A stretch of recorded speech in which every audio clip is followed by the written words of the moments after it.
Salve rapaziada, mais um vídeo aqui e vamos dar uma olhada no que a mídia tá repercutindo aí depois da obra de arte que o Flamengo fez ontem lá no Maracanã, um recital, um 8 a 0, um jogaço com vários gols lindos, maravilhosos, pra você escolher um deles e dar ali o prêmio de Puskás, né rapaziada?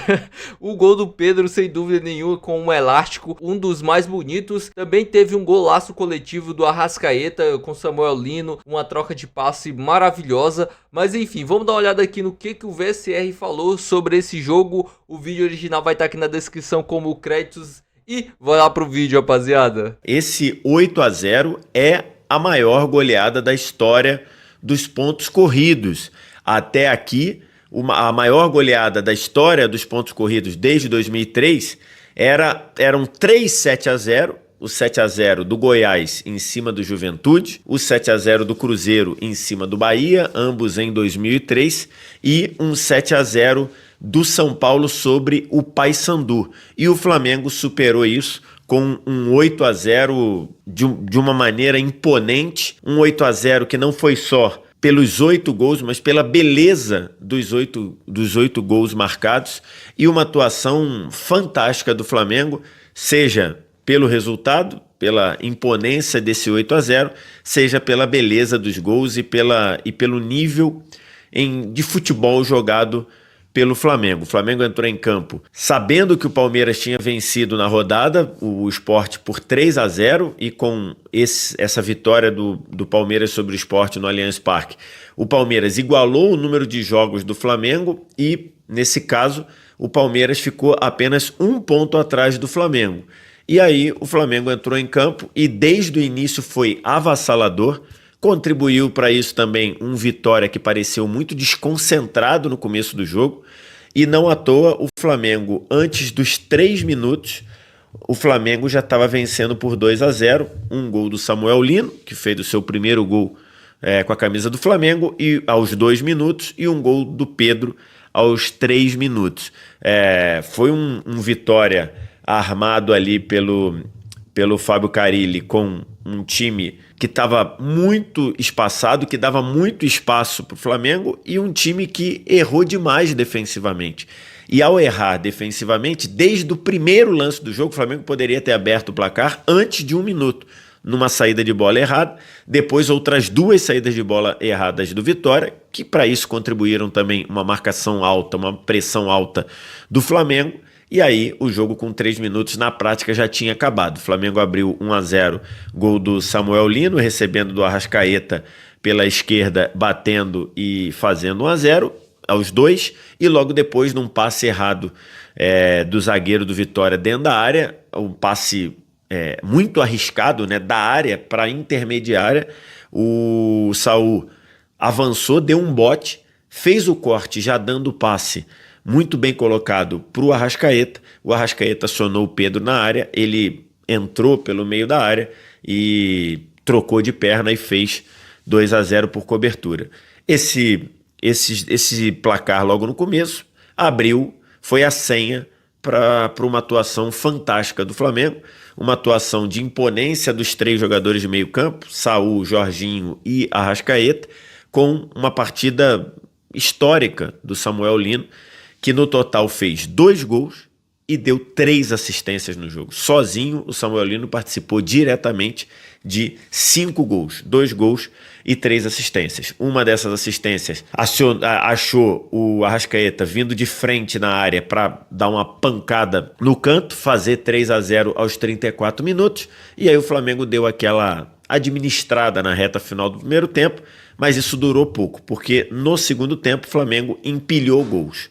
Um gol aos 2 minutos do segundo tempo, num outro passe do Samuel Lino para o Pedro fazer um gol muito bem feito, porque o Samuel Lino recebe na esquerda, quando o Vinha puxa a marcação, fica um visual para ele aberto, ele acha o Pedro dentro da área, o Pedro ajeita o corpo para bater na cruzada e bate no canto, no contrapé do goleiro, aos 2 do segundo tempo. Aos 5 do segundo tempo, é um cruzamento do Varela pela direita. Depois de uma jogada coletiva, tudo toque de primeira, Jorginho de primeira, Plata tocando de primeira até a bola chegar no Varela para cruzar e o Samuel Lino na segunda trave ganhando de cabeça para fazer o 5-0. Não perca as contas, isso aos 5 do segundo tempo. Aos 9 do segundo tempo, depois de uma jogada do Lino pela esquerda, o Pedro dá uma ajeitadinha, faz uma parede para o Luiz Araújo chegar batendo e fazer 6-0.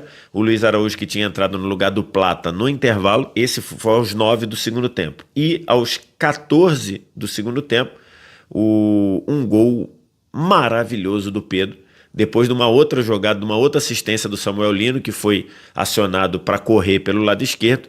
Ele encontra o Pedro na área, o Pedro vê 2 jogadores do Vitória fechando em cima dele, ele dá um elástico maravilhoso no Lucas Halter, se eu não estou enganado, sai na cara do goleiro Lucas Arcanjo e dá uma cavadinha ali por cima para fazer 7-0. Então, no segundo tempo, do intervalo até os 14 minutos do segundo tempo, o Flamengo fez 4 gols. E tudo gol muito bonito. Tudo gol de construção, de um jogador próximo do outro, de um jogador tocando e recebendo na frente. Então foi uma atuação fantástica do Flamengo. Aí depois do 7-0, o Flamengo deu aquela administrada. O Felipe Luiz rodou o elenco, tirou o Arrascaeta, tirou o Samuel Lino para as entradas do Carrascal e do Bruno Henrique. Depois, aos 25 do segundo tempo, ele tirou o Saúl, que, né, ainda está procurando o melhor ritmo físico dele, botou o De La Cruz e, faltando 12 minutos para terminar, o árbitro ainda foi ao VAR, depois de uma cabeçada do Luiz Araújo, que o Ramon acabou esticando o braço e cometendo um pênalti, o Bruno Henrique bateu o rasteiro para fazer 8-0. Maior goleada, como eu disse, da história dos pontos corridos e uma goleada que turbina ainda mais os números do Flamengo. O Flamengo até aqui, nesse campeonato, o Flamengo tem simplesmente 35 gols de saldo. Você pega a classificação, o Flamengo lidera com 46 pontos, 20 jogos disputados. O Palmeiras tem 42, mas 19 jogos. Então o Palmeiras tem um jogo a menos em relação ao Flamengo, 42 pontos. Então a diferença na pontuação, 4 pontos a favor do Flamengo, com o Palmeiras tendo um jogo a menos. Agora, nos gols marcados e nos gols sofridos, o Flamengo tem 35 gols de saldo. É impressionante. O segundo melhor ataque do campeonato é o do Cruzeiro, que tem 34 gols marcados. O Flamengo tem de saldo mais do que o Cruzeiro tem de gols marcados. O Flamengo fez 44 gols, melhor ataque do campeonato, sofreu apenas 9, melhor defesa do campeonato. Tem duas coisas que eu queria destacar. A primeira, o Flamengo abriu 7-0 faltando meia hora para terminar, mas o Flamengo não fez uma gracinha no jogo. Não passou o pé em cima da bola, não tentou fazer embaixadinha, não tentou dar caneta para trás, não tentou dar balãozinho, não fez nada, né? E que muitas vezes numa goleada isso pode ser encarado como falta de respeito. Imagino que o Felipe Luiz tenha participação nisso. O Flamengo continuou procurando o gol, continuou procurando tentar o gol. O Luiz Araújo, já depois do 7-0, mandou uma bomba no travessão, a bola explodiu no travessão e depois o Pedro ainda teve a chance no rebote. Então, assim, o Flamengo não fez nenhuma gracinha. Ao mesmo tempo, se elogiar também que o Vitória não deu um pontapé. O Vitória estava tomando uma paulada, vendo que o Flamengo não estava de gracinha, não deu um pontapé, não tentou uma falta violenta, jogou o jogo e perdeu. Fica muito marcado que essa formação é uma formação muito próxima da ideal do que o Felipe Luiz quer, né? Eu espero, na real, que o Flamengo faça isso mais vezes com adversários lá de baixo da tabela. Claro que não é 8-0 toda vez, mas assim, o Flamengo pega times fracos no Maracanã, com esse time que o Flamengo tem hoje. A gente sempre estava reclamando nessa questão de muitas chances criadas e poucos gols convertidos, e ontem a gente teve essa tradução, né, de chances criadas e de chances convertidas, porque O Flamengo criou muito jogo e fez os gols que foi criado. E é isso que a gente espera do Flamengo, baita jogo, e parabenizar todo o time do Flamengo que tá sendo muito eficiente. Parece que agora, é claro que ainda falta mais um encaixe, falta mais ritmo, principalmente pro Saúl, pro Carrascal. Alguns jogadores ainda estão se adaptando ainda, mas você vê que eles estão conseguindo dar liga, né? Porque a gente perdeu a alma do time, que foi o Gerson. Tudo bem, só fica no Flamengo quem quer. E agora com esses novos jogadores, o Flamengo tá criando uma identidade nova, com a nova alma, como diz o Felipe Luiz, e tá dando certo. Qual foi o gol mais bonito na sua opinião? Claro, se você gostou do vídeo, não se esquece de se inscrever aqui no canal, deixar o like e até o próximo vídeo.